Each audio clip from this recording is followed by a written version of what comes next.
Chandigarh. And before joining to the post of director, Professor Pattnaik served as Vice Chancellor of Viju Pattnaik University of Technology, Odisha. And I want to slightly go through all about the academic accomplishments of Dr. Pattnaik. So Professor Pattnaik completed his postdoctoral research from University of Utah, USA, and PhD in engineering from Sambalpur University, Odisha. Under the able supervision and guidance of Professor S.S. Pattnaik, 23 students have completed their PhDs and 52 students have completed their master's thesis. Sir has published more than 250 papers in journals of national and international repute and conference publications. Sir has also, to his credit, 2 international books, 4 international book chapters. Sir is recipient of Voice Cast Fellowship from DST, and Sir has also been awarded with SCRC Visiting Fellowship, INSA Visiting Fellowship, UGC Visiting Fellowship, Distinguished Faculty Award, National Educational Excellence Award, National Scholarship, and Best Paper Award, and such many more awards are there to his name. He's also listed in Who is Who in the World. He's a life fellow of IETE, life member of ISTE, and senior member of IEEE. Professor Pattnaik is a known researcher in the field of antenna and sound computing and their application to biomedical. He is the brain behind the use of Google Hangout to conduct online faculty training programs, thus giving a new dimension to digital pedagogy way back in 2011-12. During his tenure as VC, Professor Pattnaik brought out many innovative approaches in the university to give a new thought process to the development of technical education in the state of Odisha. Professor Pattnaik is involved in various national and international committees in the capacity of chairman and member. He is a strong believer and preacher of the thinking of think good, do good, be good, and work in the mantra, I can do it. So with this brief introduction, I invite Mr. Pattnaik to share his expertise with the participants of this session. And I now, sir, hand over the session to you. Over to you, sir. Thank you, Dr. Balvinder, for a brief introduction and also taking the pain of conducting this wonderful FDP, Atoll FDP. I hope by this time you might have managed with some good experts because I was going through your list of experts and the participants might have been benefited out of your this type of hard labor to satisfy their need. So, like as you know, you have asked me to talk something on biological antennas and basically how RF interact with the human body. So this is a topic which we initiated long back, way back in 2014, 13-14 if you remember. Then we wanted to give a solution to the brain dead people. The idea of this topic of heart to brain communication was everybody talks about the negative effect of the RF. But in this group, we thought we can really go beyond and we can think of something that is more important and where people can really see the positive aspect of the RF radiation which you are getting from the mobile handset. That was the basic objective on which this particular work started, heart to brain communications. So it has 3 components. One, certain knowledge about what is that biological things which as an antenna engineer you should be aware of. Secondly, that what type of precaution or test bench approach which you will be taking care in terms of the medical requirements. Third, as an antenna engineer, what type of measurements, what type of simulation, what type of research you are supposed to pick up in these areas. So let me tell you, even though like after holding this position, I am not into the active research of this particular field, but I have a dream. Also, I hope that some of your participants will be interested, encouraged after hearing me and take up this type of research because I personally feel after working so many years, 30 plus year in the area of antenna, I personally feel that like we talk about smart medicos now. because if you see, I have a very close friend in Narayan Hidralaya in Bangalore. He has hired some computer science graduates and they put them in this hospital. And the other day, after 1 year, when he was sharing his performance, he told they are evolving as one of the best doctor.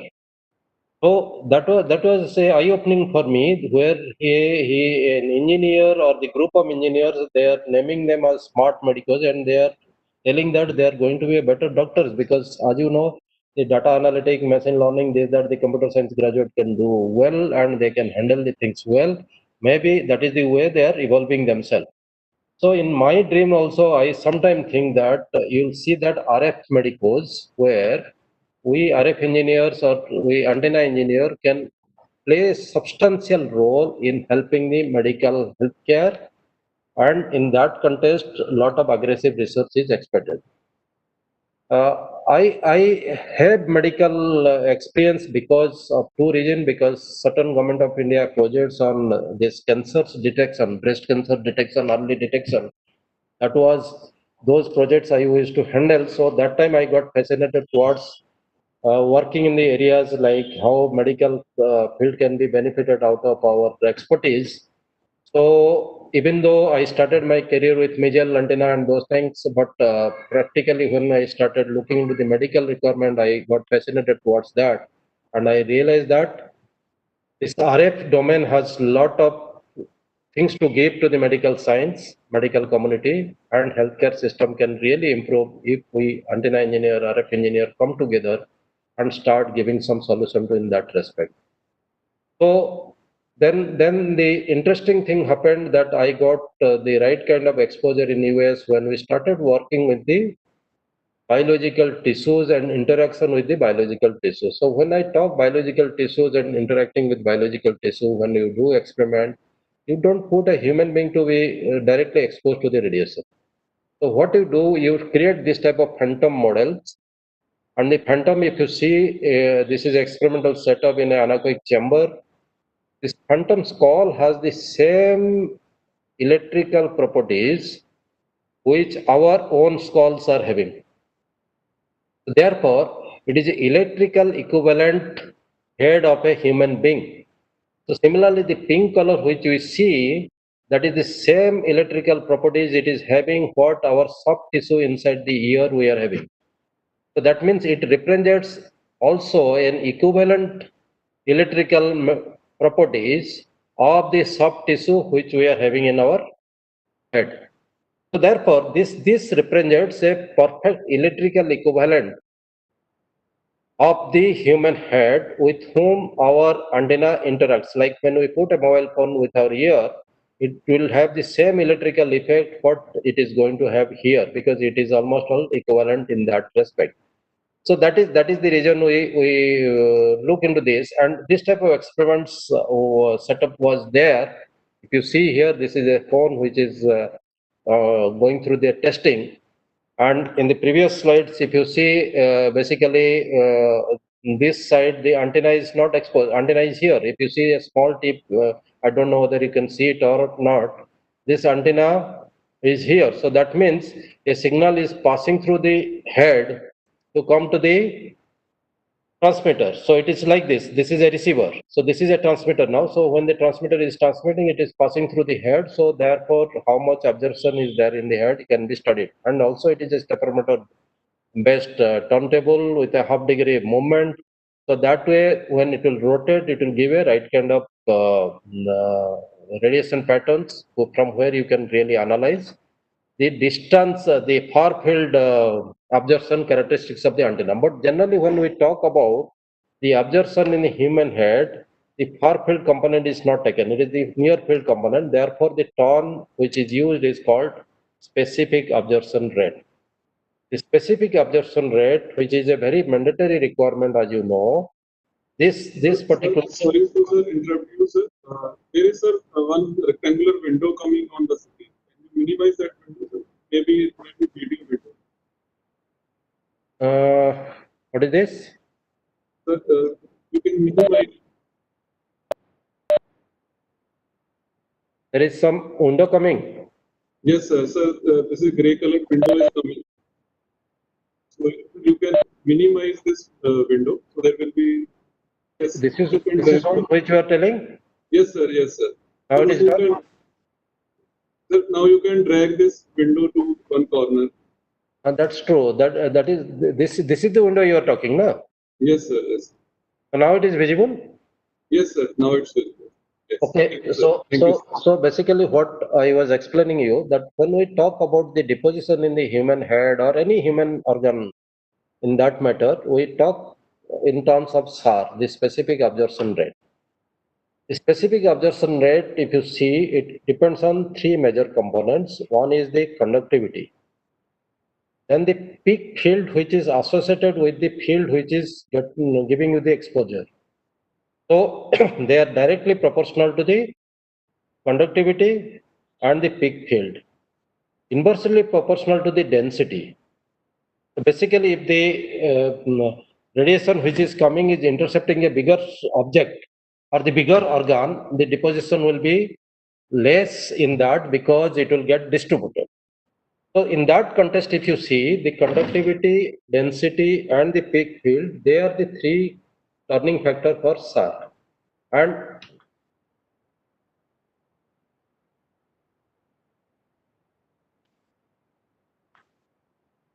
so if you look into this slide gives electrical properties of our bones, muscles, and the equivalent materials which are used with this type of conductivity, this type of epsilon R, or this type of properties in different frequencies. So if you look here, this is the study which we did when I was in US, and it was for 835 megahertz and 1900 megahertz. So the dielectric properties and conductivity properties were for different parts of the human organs. It was decided and it was measured. These type of properties were obtained. But today, in the present scenario, you will find that many such reports are available with very detailed study so that it is very easy to find out the right kind of materials to be used to be for fabrication of this type of heads or hand or the soft tissues which we want to create. So these materials which we are using, this were based on these electrical properties at different frequencies, and we used to create different type of phantom for 835 megahertz and 1900 megahertz, and we used to measure with that. So this SAR used to get measured. So now this is not only experimental, also we used to have a simulation. This FDTD simulation we used to conduct. So this is a FDTD simulation of a Motorola phone, which was basically a monopole phone of lambda by 4. And if you see the distribution here, the red and yellow zone used to have a major distribution signal absorption here. The blue and the faint this color they're having very less absorption here. But again, if you see there is a red here and the blue here, so basically it gives a clear-cut indication that as we keep our phone near to the head, how the signal get distributed. So we do a simulation aspect, and also after the experiment is done, we try to get the right kind of answer exactly how much SAR is deposited. So that gives an idea that how the RF interacts with the human body. Then also we did some study in comparison to adult and the child. And as you see, in the adult, the head size is big, but since the conductivity of the soft tissue materials are not very absorbing, therefore the deposition is less. Whereas in child, compared to 10 years, 5 years, you can compare here, the head size is small, but their soft tissue is too observing, therefore their deposition is more here. So therefore the child or the young kids, they are more exposed to this type of radiation and the absorption takes place more in their head. So with this again we did some FDTD simulation, also similar type of experimental measurement, because that was a lab where all facilities were possible for me, and I was in a position to do the FDTD simulation for different tilting angle, and also As you know, we go in a different posture to use our mobile phone, so different posture studies were also made, and accordingly we could realize that there is a reasonable amount of interaction between the human organs and the RF, which is getting exposed to the human organ. So as we are in a radiation field, whether it is a mobile radiation or a tower radiation, in that matter, any type of RF radiation, as you are in the environment of RF radiation, so your different organs are getting exposed to that, and there is a possibility of having certain amount of deposition based on this SAR. So now this idea was already experimentally verified, simulation was verified, so I was very convinced that our body interacts with RF signal very well. So then the idea came to my mind that since our body is interacting with our RF signal so well, can we utilize this particular environment for bringing out some solution in the medical science? So one of the very wild but very ambitious thought came to my mind is to help the coma patient or so-called the brain dead people. As you know, in brain dead situation, some of the neurons they get affected and they don't fire the fire potential. So once they are not firing the potential, so obviously the chain get blocked and the control system doesn't work, and the person who is having this type of problem goes into coma, and you go for a very non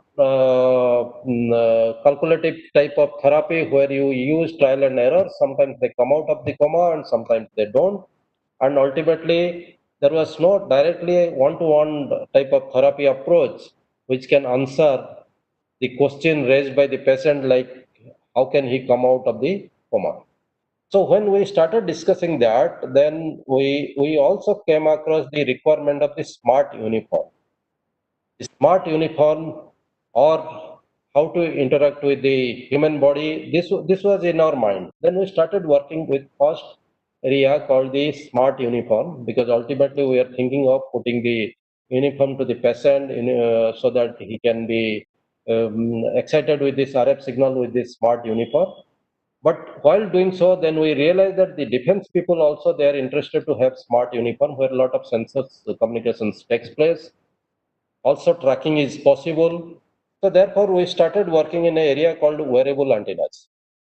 So this wearable antenna was initiated by one of my QIP student, Jayant Gajanan Joshi. Dr. Joshi is known as the textile antenna person, so he is contributing well in this field. But when we started work in this area, there were hardly countable number. Even I found absolutely it was a very limited 1 to 2 number who were working in India at that time. So then we started fabricating these cloth antennas. And these cloth antennas, if you see here, this is a security guard whose short pockets we have pasted that. Similarly, school bag. This particular rough antenna, intentionally I have kept it here to show you that. And while going for a wearable antenna, textile antenna, you'll have this type of issues because you have to stitch multi-layer cloth. If you don't get a proper type of thickness, then you have to go for a multi-layer cloth. When you are stitching multi-layer cloths, so there is a possibility that this stitching may not be uniform. Even if it is uniform, if you see between two this press needle, there is a air gap. The issues of air gap will come, which in your simulation method, if you don't consider, then it will not match with your experimental measurements. So similarly, since the metallic things, the copper taps or the aluminum taps will be testing on that, so this also needs to be very well calculated, fabricated and pasted. Therefore, a very raw antenna I have shown in front of you how difficult it is to prepare a cloth and textile antenna and what are the precautions you are supposed to take. So similarly, we used the antenna in the belt also. If you see, this is a belt where I am wearing. In fact, they tested with my belt only. So the buckle of the belt is having an antenna and a cloth is pasted in that, and that is the way we are also looking forward to this type of antenna. And if you see in cap, even in this driving seats or in that matter, your chair all these places like the in a car driving place where you are supposed to be tracked, all those things we used a cloth antenna with the different materials.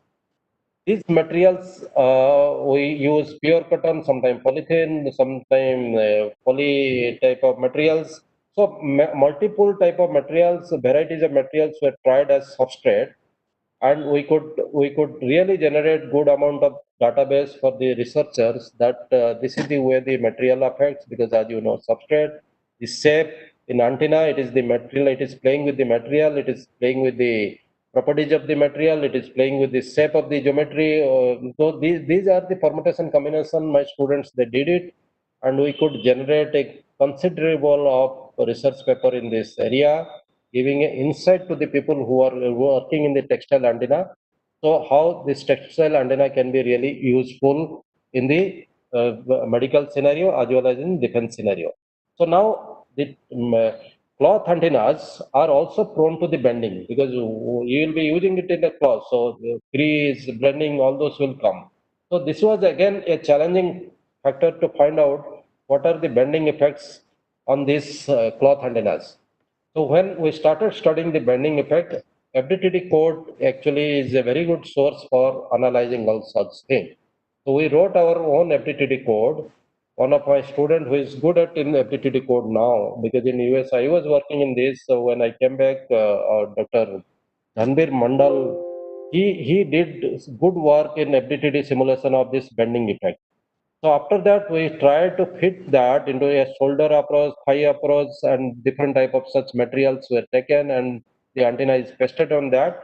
And we experimentally studied what is the bending effect which is happening when it is a cloth antenna. So we could generate a reasonable amount of data set and reasonable amount of our experience in these areas.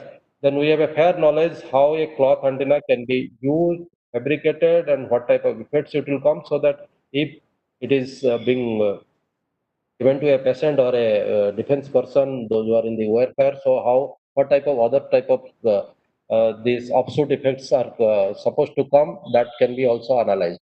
So while working in this, then the main work which was in our mind, that remains always, that how to really help the brain dead people. So what is that work which we should do? That how to do some help to the brain dead people. Then we started working on the brain waves.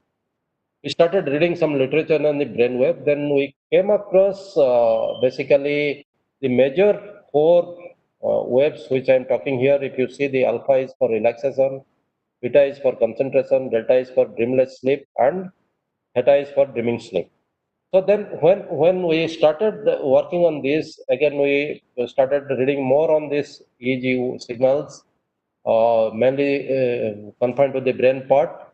Then we realized that the brain wave, it goes with the state of mind and your state of heart, how the heart is responding and the state of mind is responding. And we came across some experimental and some theoretical literatures which gives us a good insight to this subject.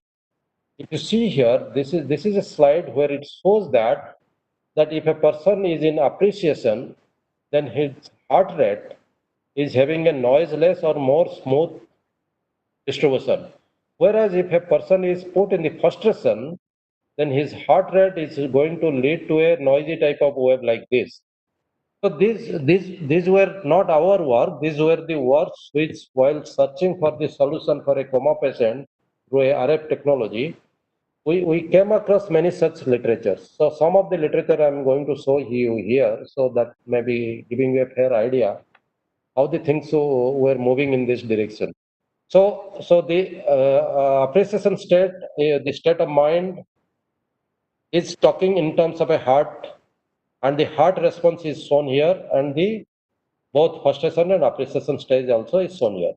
Similarly, if you this slide is not here, but I can tell you, if you climb a hill, this distribution will be different. When you are coming down from a hill, you might have marked your focus completely is on the road.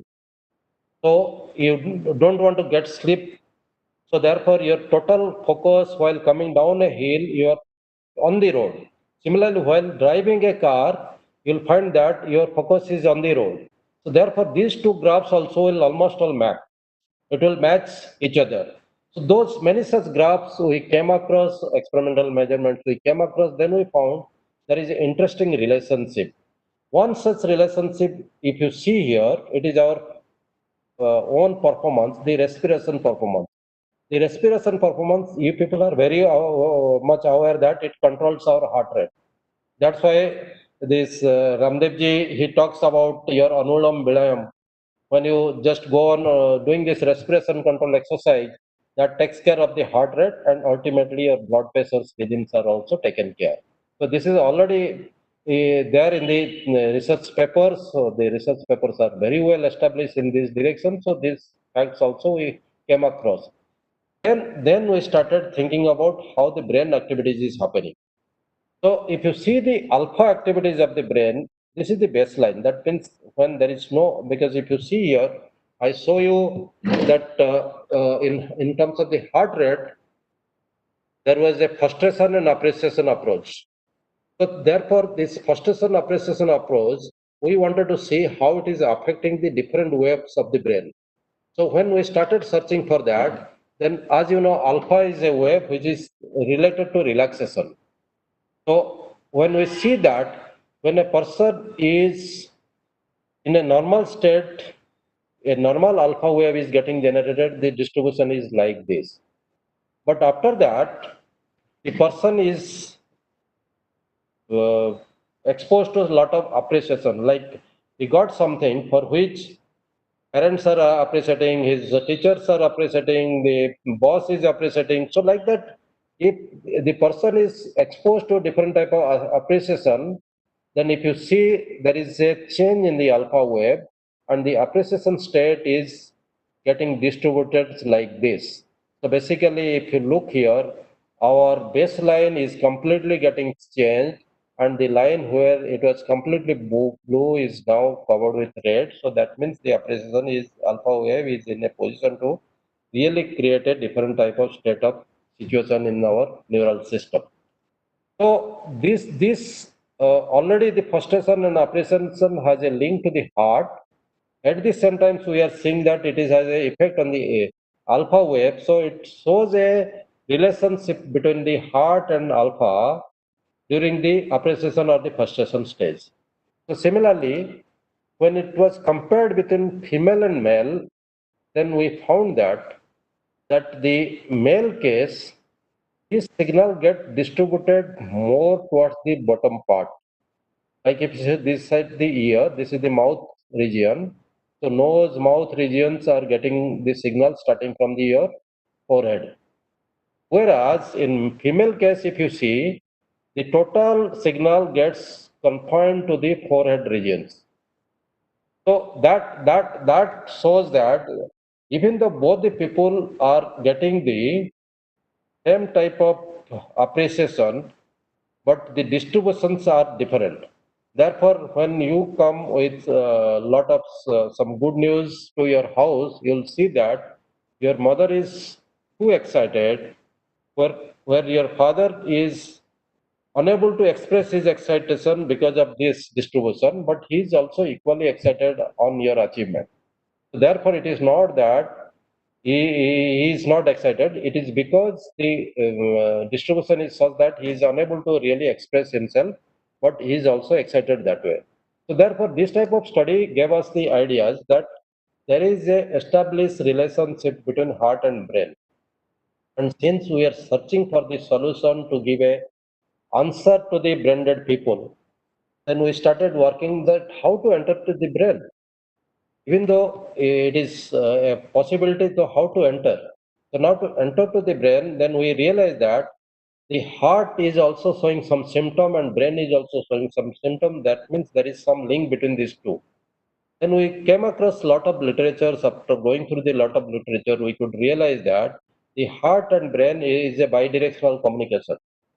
They communicate with each other and the communication is continuous and heart talks more than the brain. So it is lot of signals goes from the heart to the brain and brain returns very less signal compared to the heart. then we could realize that since the heart and brain they are communicating to each other, can we go through the heart or how do we go about it? Then interestingly, we came across certain literature which showed us that the heart electrical field is greater 60 times greater than the electrical field of the brain. So that means the electrical field strength of the heart is more than the brain in terms of number, it is 60 times. Similarly, when we started searching on the magnetic field, then we found that the heart magnetic field is almost all 500 times greater than the magnetic field of the brain. So after going through so many such literature, then we were confident that we'll not directly enter into the brain. We'll try a approach where we'll go through the heart because the heart has a stronger field. So any delta change or any small change can create a greater perturbation, and that perturbation will be in a position to create that type of effect in the brain, which we are looking forward to. So therefore, this particular methods we accepted, but now the situation was that how to go for the your entering into the heart. So that was a search. Again, we started searching in this direction that how to enter the heart. Then we realized that the skin is the best source for that. So any disturbance in the skin, it goes to the brain through the heart. So this disturbance or any sensational thing which is happening on the skin, so it is possible to go through the heart to the brain. So that gives us a gateway for us that okay, we'll start working on the skin and we'll excite the skin and we'll try to get the effect on the heart and subsequently the effect on the brain. So then we came across many such biointerface substrate having metal strips on the top of that as antenna or arrays of antennas. It is not only on the hand, it is on the forehead. If you see here, this jelly material is bio interface material. It can have a good interface to your forehead. At the same time, this outer circle which you are seeing here, this is an antenna pasted on this jelly. So these are the materials and these are the structure or the devices which were available, and these devices are very well ready for giving you the interface to our human skin through RF radiations. So either directly you can have a radiations get exposed to that, or any such radiations which is coming near to that can be also interface to the skin, and if we can interface to skin, all the disturbance created in skin can go through the heart to the brain. So there is a way to reach to the heart as well as to the brain. So that we once we realized that that is a possibility, then we thought of creating our own antenna and exciting ourselves in that direction. Then the idea was that when you are going to read the changes in the heart, what is the source? So obviously the answer is ECG. So then we had a very good understanding of the ECG. So the different shape like the P, QRS, EU, then PR interval, RR interval, QT interval, all those things were extensively studied, and we could realize that the ECG signal, any variations in terms of this can be analyzed well, and that is a possibility which is biomedical signal analysis can be done well.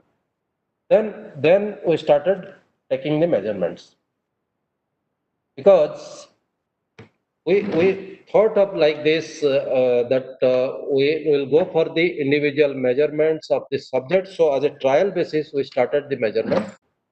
It was a very rough set which I am showing, but subsequently our measurement was vetted by one of the senior cardiologists because our campus doctor is a senior cardiologist. So all these test pens, everything was vetted through him. Also, one of the neurologists we requested to analyze our data, and after their vetting only, we started doing the experiment. So here the heart rate variability, that was the point which was considered. If you see, this is a situation where this is a normal ECG. In fact, this is my ECG only. So this normal ECG was taken, and in this normal ECG, I started converting that with the heart rate variability. So this is the heart rate variability which was considered, and it was very much well within the 72 to 78 average of 75 was there. So that is the way we received it. Then I was allowed to make a call. I was allowed to make a call. So when the call, I was making a mobile call for 2 to 3 minutes. Then my ECG was taken during that time. We ensured that no external RF signal is entering to the probe of the ECG. All this EMI suppression was taken care, and we ensure that the signal which is coming or which is being read is internal from the heart activities. So if you look here, in my normal stage, just a layman way, if I can explain, the right side is in the peak, whereas in the transmission mode, if you see the right side has come down, the left side has gone up. So this is when I was using the mobile phone.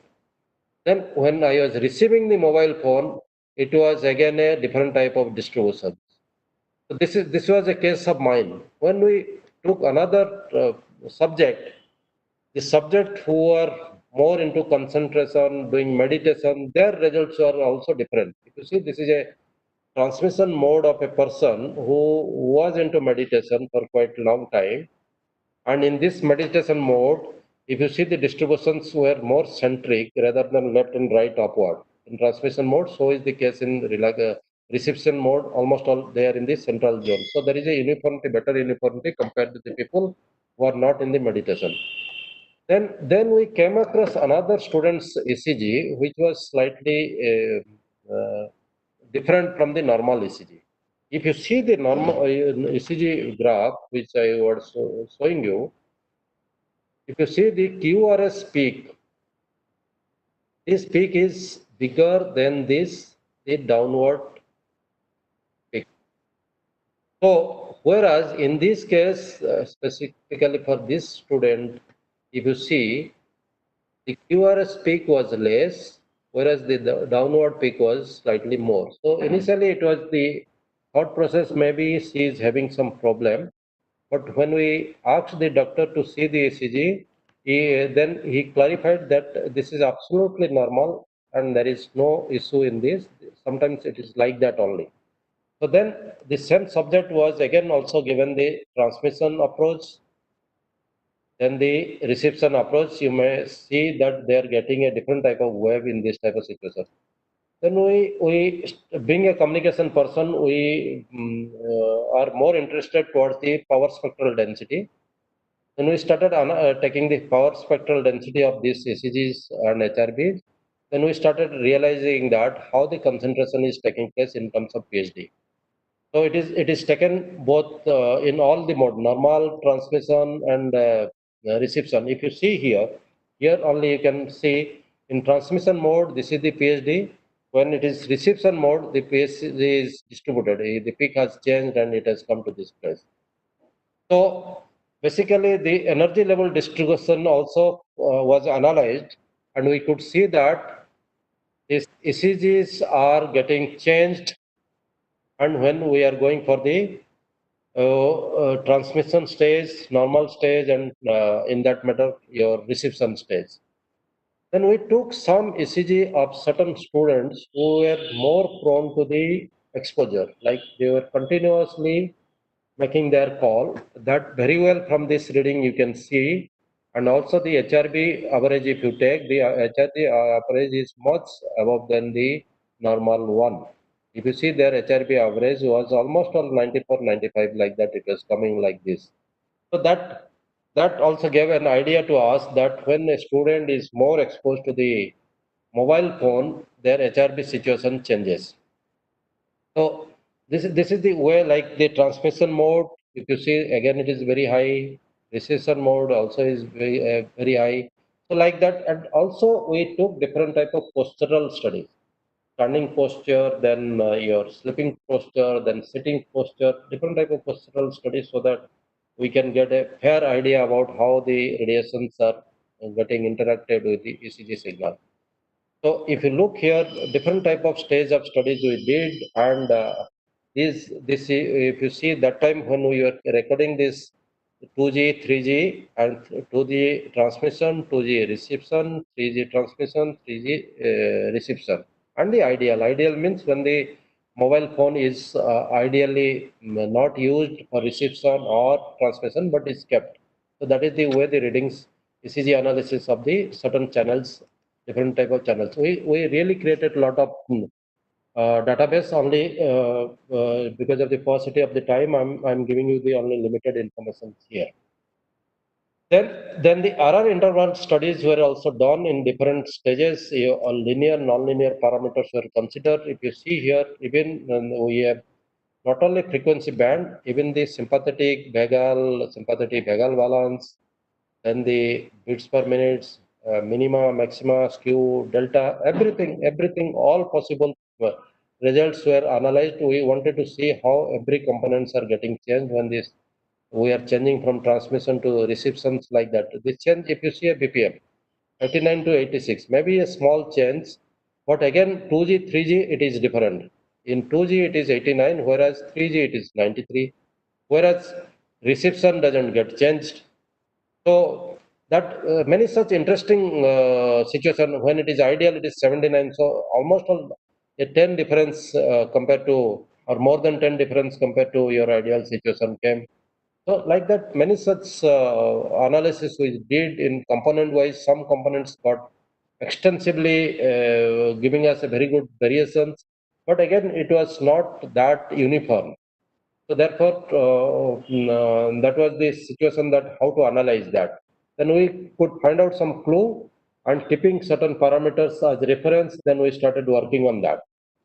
Then the same person, those whose ECGs were taken, now their separately EEG was taken and simultaneously EEG and ECG were taken.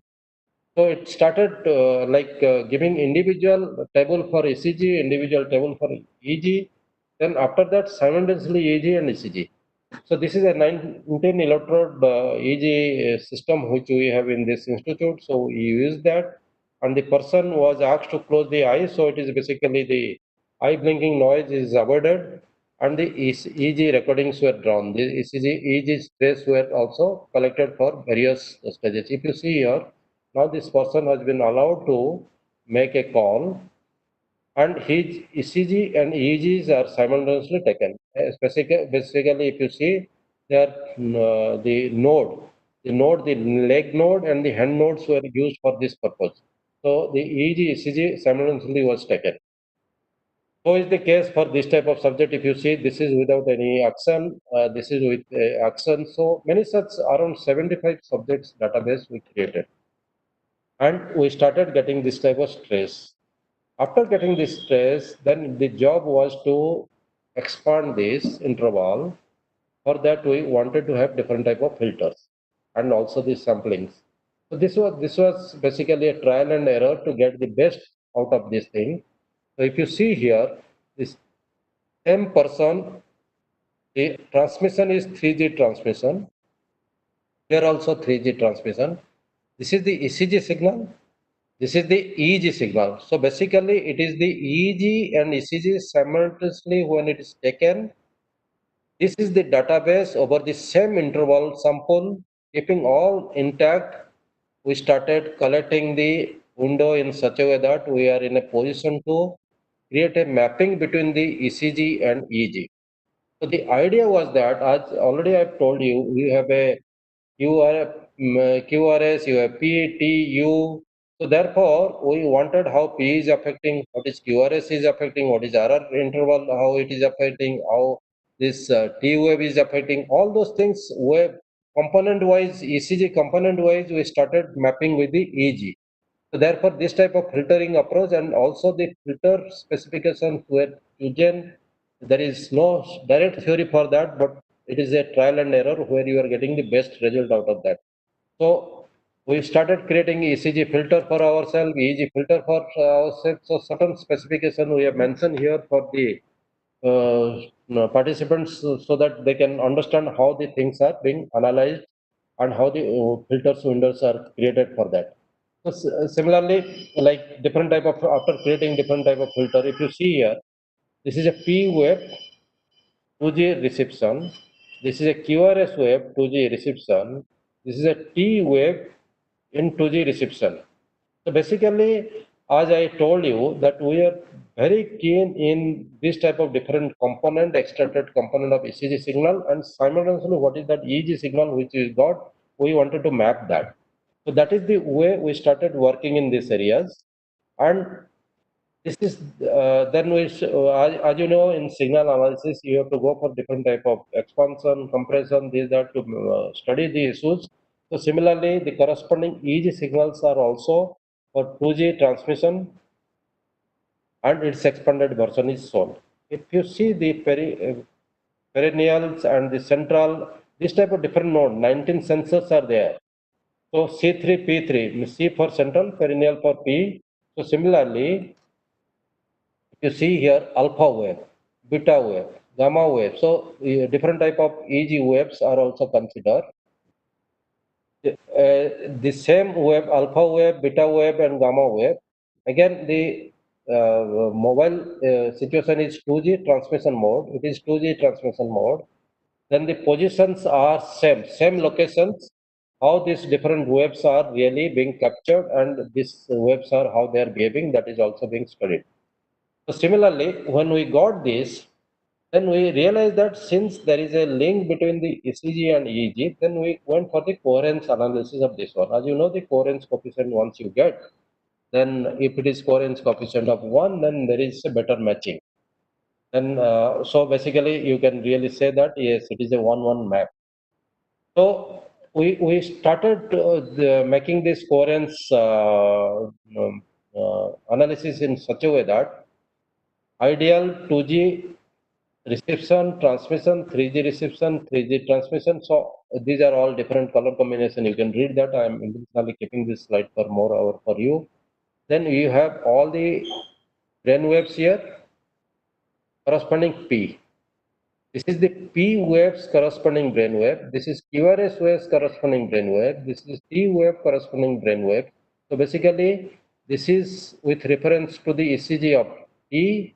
This is with reference to ECG of QRS. This is with reference to ECG of P. And this is basically we are getting from the brainwave mapping with the ECG. So that coherence study which we did.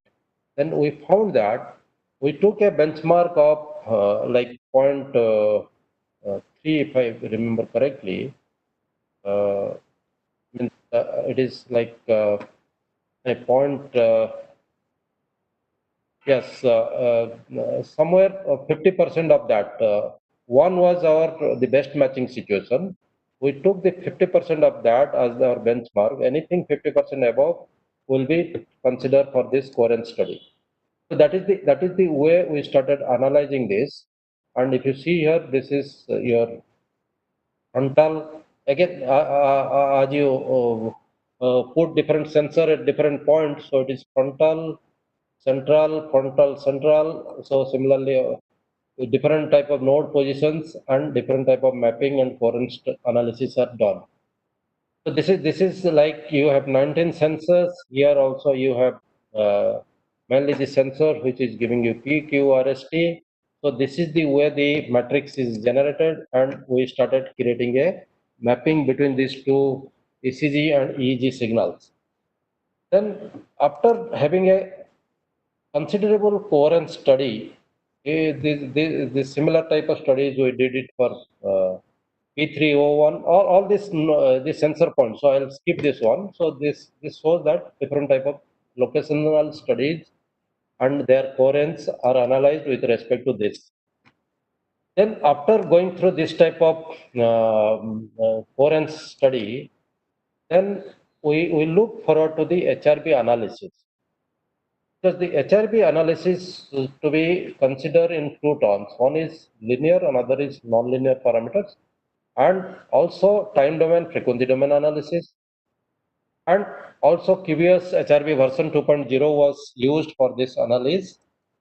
So if you see here the linear parameters which were considered in time domain for this HRB analysis, it is the mean HR for ideal transmission, reception in 2G, 2G, reception transmission in 3G, 3G. So that is the way.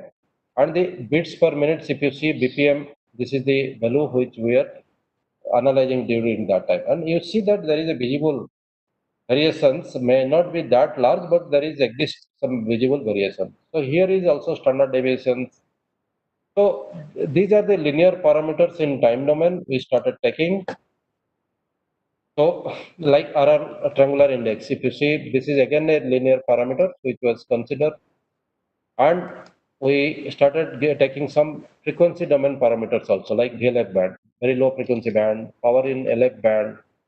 So there were appreciable variations in frequency case, and this is very well understandable to you that frequency components, they go through different type of large variations, and that is what exactly was visible here.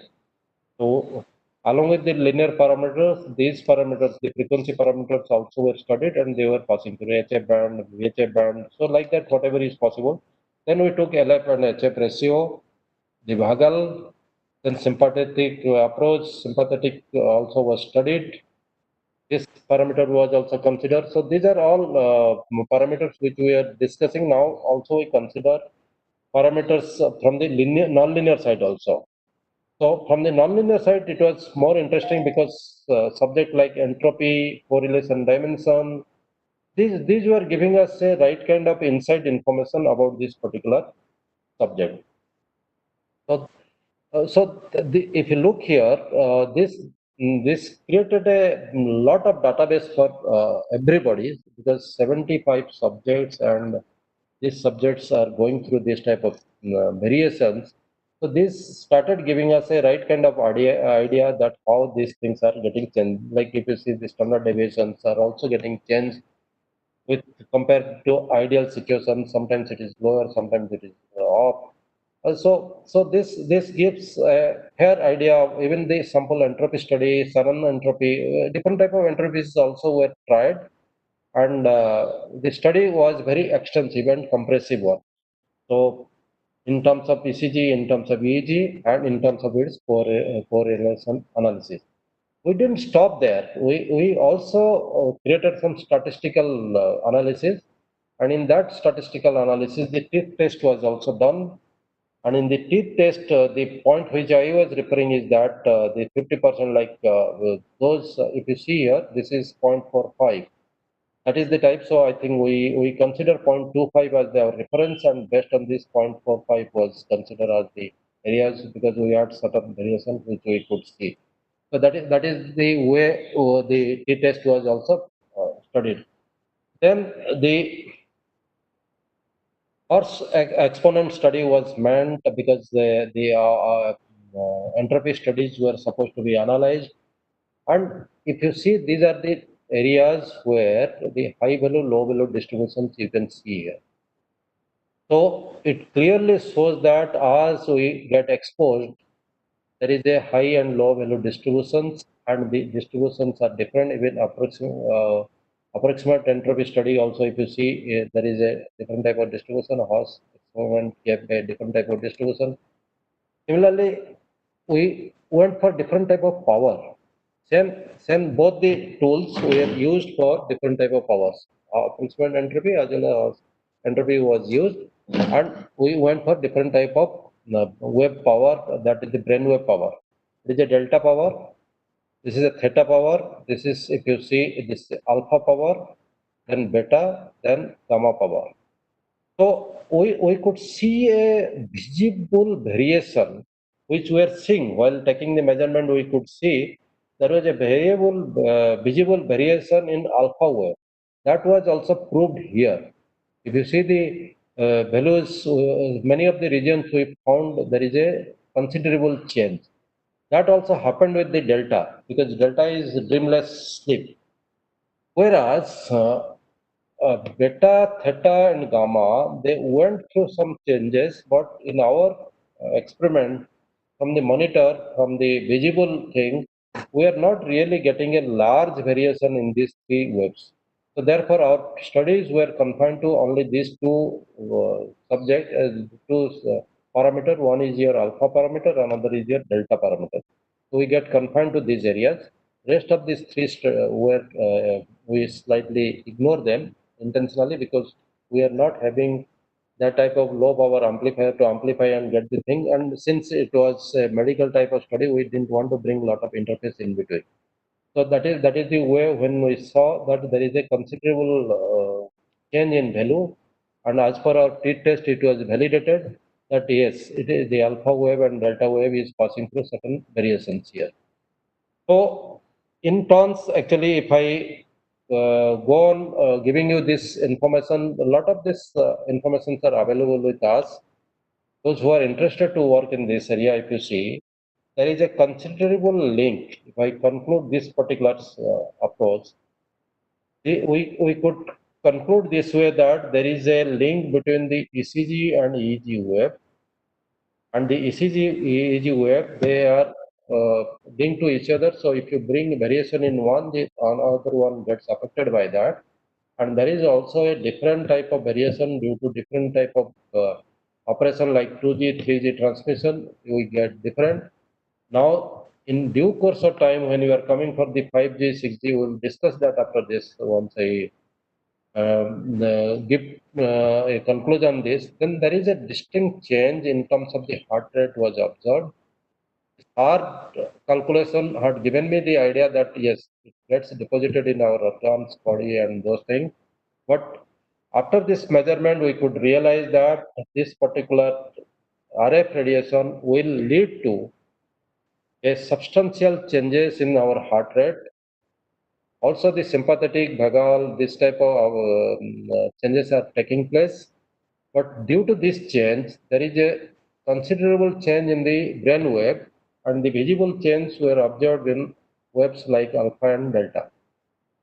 So it gives a first-hand information for me that there is a possibility to create a variation in the brain wave by going through the heart.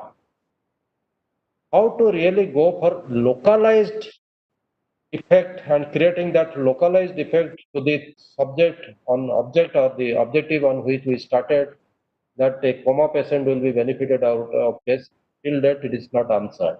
Let me be honest with you people that even though we have substantial results now, we have substantial activities in this direction telling you that there is a heart to brain communication is established, and this heart to brain communications are bidirectional in nature. So by creating a disturbance in the heart, you can really create a disturbance in the your brain wave or a perturbation in the brain wave. But exactly what locations you can attack and which particular wave will have this scale, that if I change P wave by 1%, there will be a change of delta wave or alpha wave by 10%. These things could not be established so far. This needs further study. But the first hand information is very clear that that brain wave can be played through heart wave, and heart wave can be changed through RF radiations. RF radiation can be interfaced through the skin. So that is the situation which is possible. So now in this, if I come back to the situation of 5G, as you know, there is a lot of this thought process or the lot of papers they are talking about the 5G radiation effects, this, that. I really don't want to bring that topic in front of you.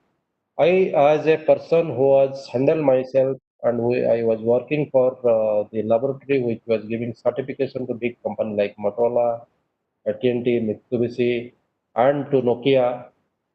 So, and we used to give this certification to them. As you know, all mobile phones they have to certify, get a certification on SAR, and they have to even publish that while you are buying the mobile phone, you might have mark.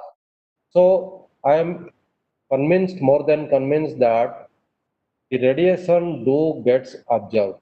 So there is no second doubt that radiation don't get observed in our body. The radiation also sometimes because of now digital this type of technology. Earlier, the mobile phones used to get almost all 600 milliwatt type of input signal, and out of which you'll get almost all 300 plus or 400, nearly 400 milliwatt signal used to get lost. So only the maximum signal which we have seen in bigger phones was up to 350 milliwatts. So that is the type of situation which we used to see. But today the scenario is different. 10 watt type of signal, 10 milliwatt type of signal, you are in a position to really establish a good communication from your system. So that actually is now giving us the option that yes, the signal or the transmission input signals or the signal which is being received at the mobile handset is now low, but the exposure time is increasing. So exposure time and the signal which is coming, that is a multiplication factor which will be counted. So now the exposure time because of the our usability time has gone up. So there is a possibility that this exposure will have more deposition compared to the time when the exposure was very less. Earlier occasion, the exposure was very less. Nowadays, the exposure is more because the kids are also using the mobile phone for continuous time. So this needs to be seen. Secondly, with the advent of this 5G and 6G standard in the laboratory, I see the medical science will have a bigger boost and will have a bigger opportunity to use this RF as a solution for the medical science because this segmentation type of pocket transmission which they are talking of and with different type of cooperative approach, you'll see that you will be in a position to do a better answer to the unknown studies which are yet to explore. So in this direction I think the 5G can play a better role. So despite the talk on its radiation effect, this that I'll suggest to the participants that they should be more focused how the positive aspect of the 5G can be utilized or going for this type of activities where we can give some RF solution to the unsolved problem of medical science. So that can be also looked into this. Then with the possibility of 3D printing, because as on today, if you see, like in my institute, we have a 3D printing, which is a industry standard 3D printer. It's a metal printer, so many wonderful things can be generated out of that. Even the 4D printing is now in talk where they talk about the changing of the material characteristics. So with the advent of this 3D printing, 4D printing, your antenna design for this type of applications is really getting another boost. So you can think of bringing those type of geometries which are not easily printable by a normal PCB approach, but printable in a 3D or 4D approach. 4D has not come, so it is 3D only. So 4D maybe the material characteristics when you are going to change, that is a different stage, will come later stage. But at this stage with the 3D printing approach, especially if your printer is capable of biomaterial printing, where in our institute, the printer which we are having, it is metal as well as biomaterial, both in things we can handle. So those type of things, your substrate can be biomaterial, metal can be again printed on that. So you will be in a position to get a bio-compatible antenna system for this type of application is the possibility. So with this type of possibility, you can really create a better result for this type of applications called the biomedical application. I guess that the people who are into the antenna research, especially the young researchers, the young mind who are into the antenna activities. In today's scenario, let me tell you, because after 30 years of struggling in different field in these antennas, I can tell you, if you have a microstrip antenna of 5 centimeter, making them 4.5 centimeter, 4 centimeter like that, this is not a research. This is not a research. This will not give you a really good paper, neither it will give you appreciation. The main thing is that please pick up a right kind of problem in your mind, then start working on that problem. And for that problem, whatever references you have to follow, please do follow that and come out with a solution. It is not that somebody has come with a pipe and I will make it 4.5 and get a credit out of that. It sometimes, why it is sometimes in the majority of the time, it will not give you the full credit which you deserve. So, but this type of research, this biomedical research is challenging, initially very difficult. It leads to a lot of frustration, but if you have patience, if you have a constant perception and the persuasion on that, you'll get the result. Once you start getting the results, you'll see the appreciations and the type of recognition which your society will give you. Because a person like me who initially started working with bezel antenna, then shifted when I went to US, I worked for mobile antenna and my mobile antenna was patented. Nokia was given this option to take over. Then Then I came across the biomedical applications there itself. Then I got excited towards that. And if you look here in my group, after producing 23 PhD in these areas, then people like if you ask microscope, we have done metamaterial, we have done spectral, we have done cloth-based antennas, we have done hybrid antennas, we have done. So we have a fair knowledge of the antenna research. And with that knowledge, I will suggest you that this type of applications will give you a different type of recognition. So please look into the biomedical application, which is really a good field, and funding is also possible for that. But it is definitely a challenging job, but it is also not a silo job. So if you are an individual researcher, try to create team, try to get network. Now in the era of this digital scenario, physical networking is not important. It is you, how do you really get connected digitally with each other? That is more important. The facilities, your design can be shared, and the person who is having the facility, like Dr. Balvinder, has a lot of facilities here. This institute, up to 20 gigas, we have all experimental facilities.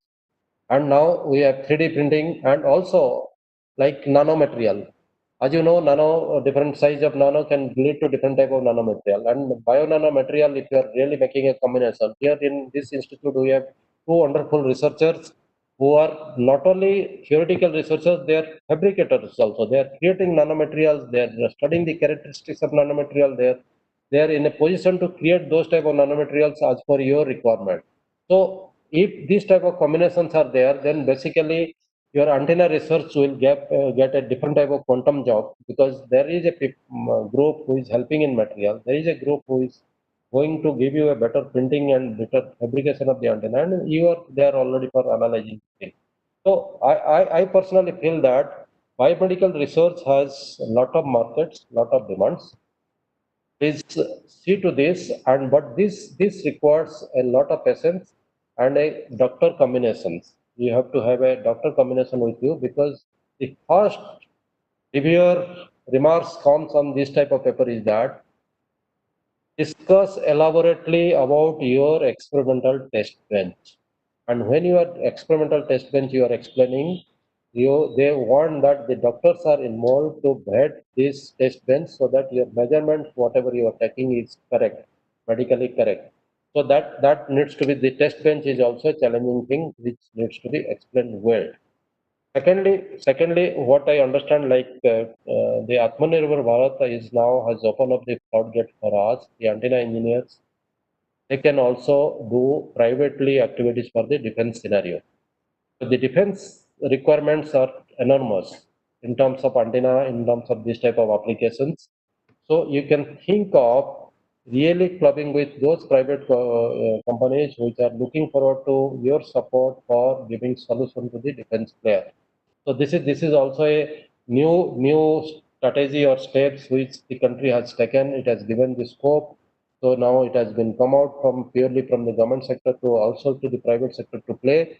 Because as you know, a lot of our defense antennas these that we buy from Israel and everything, that can be through Atmanirbhar program of Honorable Prime Minister. We can really develop certain things in this direction. So you can think in this direction also, that how you can be a consultant, or you can supplementary this complementary hands to the private player who are looking forward to the support. In fact, some of the people they approached us, and we are just discussing. But since sitting in this chair is very difficult to give a research type of that to company oriented output. So I am just taking a back seat in that, but definitely we will look forward to this solution. Even you'll be surprised that the so-called the 5G antenna, 4G antennas, they are not made in India. These antennas which you are seeing in your tower, the 4G antennas and the coming 5G antennas, they are not made in India. They are trying to fabricate this under the Atmanirbhar Bharat. So private companies are trying to give a solution in this direction. So they approached us for giving some ideas in this direction.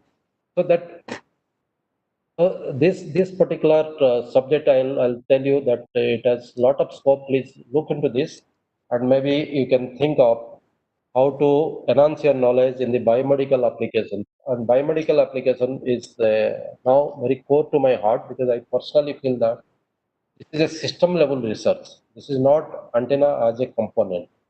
It is not antenna as a single unit, because antenna never works as a single unit. So it is an integration, it is a system integration, it works with a system. So when you talk about a system, it cannot be a silo research, it has to be a group research, it has to be a network research, it has to be a partnership research. So therefore, this type of topics are to be considered and taken up in partnership. It cannot be an individualized type of topic.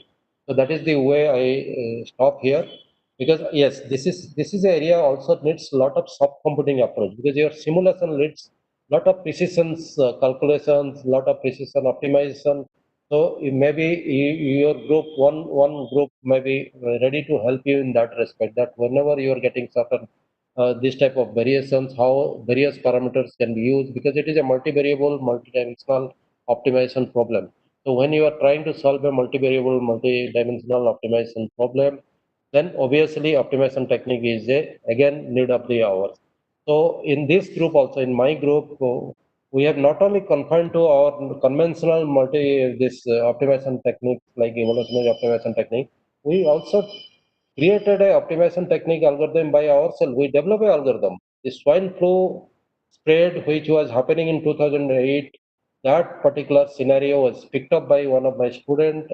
He did lot of extensive mathematical work in that, wrote a algorithm, and that algorithm is originally called as SIMBOS, Swine Influenza Model-Based Optimization Technique, which has a flavor of PSO, but this optimization technique can really help you in solving this type of multi-dimensional, multivariable problems in a more precision way. So this is also is a requirement. So the knowledge of optimization, knowledge of antenna, knowledge of biological properties, knowledge of biological interface and biological interaction, all this will give you a very good satisfaction when you come out with certain results. With this word, I stop here. If you have some question, I am available up to 4 o'clock only, because that's the reason I hurried up.